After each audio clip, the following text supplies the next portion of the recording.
Hello everyone, welcome back to our class 11th journey. तो इस series का ये पार्ट सेकंड है।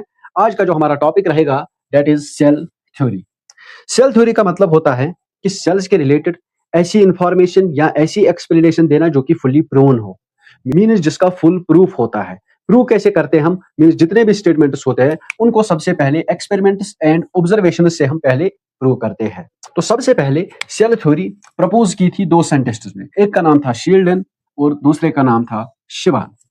शील्डन जो था ये एक जर्मन बॉटनिस्ट था, मीन्स ये ज्यादा स्टडी करता था रिलेटेड प्लांट्स। और जो शिवान था ये एक जोलॉजिस्ट था। जोलॉजिस्ट का मतलब होता है ये स्टडी करता था रिलेटेड एनिमल्स। सो ये था जर्मन बॉटनिस्ट। बॉटनिस्ट का मतलब होता है ये स्टडी करता था रिलेटेड प्लांट्स। 1838 में इसने पहले बोला कि plants are made up of cells, plants are composed of cells. और जो शिवान था 1839 में, एज ये एक जोलॉजिस्ट था, ये स्टडी करता था रिलेटेड एनिमल्स, तो इसने पहले बोला कि जो एनिमल्स होते हैं, animals are composed of cells, animals are composed of cells. Later on 1839 में ही इसने प्रपोज की सेल हाइपोथेसिस।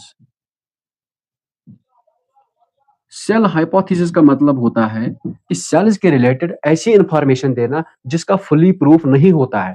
तो इसने बोला क्या? इसने बोला कि all organisms are made up of sales.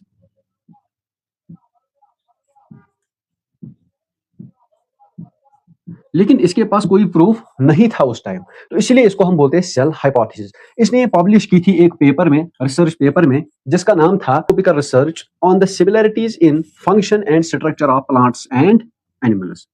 Microscopical research on the similarities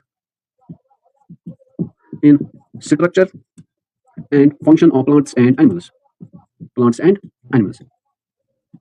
तो इसमें पब्लिश किया था उसने ये सेल हाइपोथेसिस।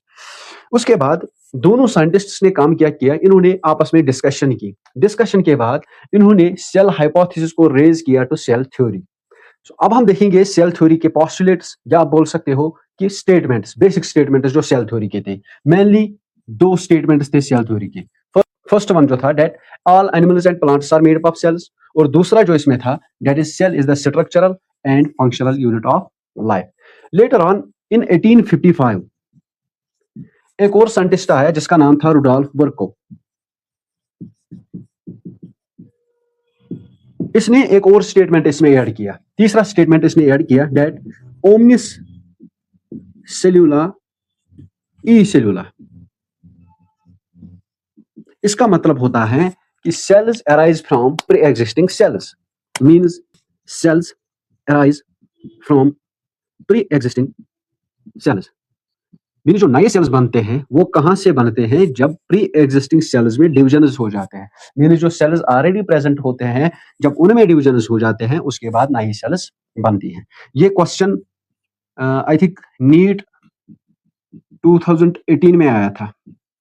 ओमनी सेलुला ई सेलुला जो टर्म थी ये किस साइंटिस्ट ने दी थी? तो इसका आंसर था रुडोल्फ बर्को। तो these were the postulates of cell theory. जो लास्ट वाला पोर्शन है that is drawbacks of cell theory. Drawbacks means limitations. सबसे पहला जो इसमें ड्रॉबैक था that it doesn't give idea about the origin of first cell. इसने ये एक्सप्लेन किया कि नई सेल्स पुरानी सेल से कैसी बन जाती हैं, लेकिन इसने ये आइडिया नहीं दिया कि सबसे पहले सेल कैसे ओरिजिनेट हुई। मींस जो फर्स्ट सेल थी अर्थ पे वो ओरिजिनेट कैसी हुई। So it doesn't give idea about origin of first cell. Second, इसने बोला कि all animals and plants are made up of cells. लेकिन अगर हम वायरसेस की बात करेंगे, वायरसेस और एसेल्यूलर, एसेल्यूलर मींस उनमें सेल्स प्रेजेंट ही नहीं होते हैं, तो इनके रिलेटेड कोई भी पोस्टुलेट अलग से नहीं दिया इसमें। थर्ड, जो मल्टी न्यूक्लिएट सेल्स होते हैं, मींस एक सेल्स में जब more than one nucleus present होता है तो उसके रिलेटेड भी इसने कोई इंफॉर्मेशन नहीं दी। फोर्थ, जो सेमी ऑटोनॉमस ऑर्गेनेलीज होते हैं, सेमी ऑटोनॉमस मींस जिनका अपना डीएनए होता है, वो इंडिपेंडेंटली डिवाइड करती है, तो उसके लिए भी इसमें कोई स्टेटमेंट नहीं था। तो these were the drawbacks of cell theory. So this was all about cell theory. First pose किसने किया, उसके बाद इसमें पोस्टुलेट्स और ड्रॉबैक्स। सो नेक्स्ट वीडियो में हम डिस्कस करेंगे सेल प्रिंसिपल।